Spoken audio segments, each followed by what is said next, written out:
Hi, friends. Did you know the Father willfully gives his abusers more than they've wrongfully stolen from him?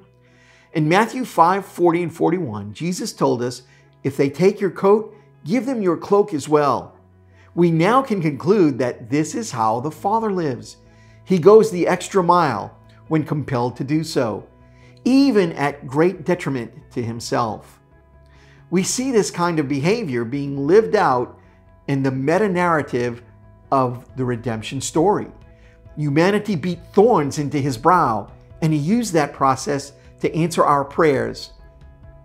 Humanity ripped stripes across his back, and he used that process to heal our diseases.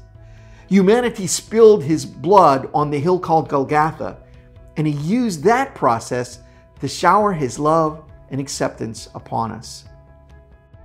Mark Twain said, "Forgiveness is the fragrance of flower leaves on the heel that crushes it." God, in the person of Jesus, became forgiveness personified. Godspeed, my friends.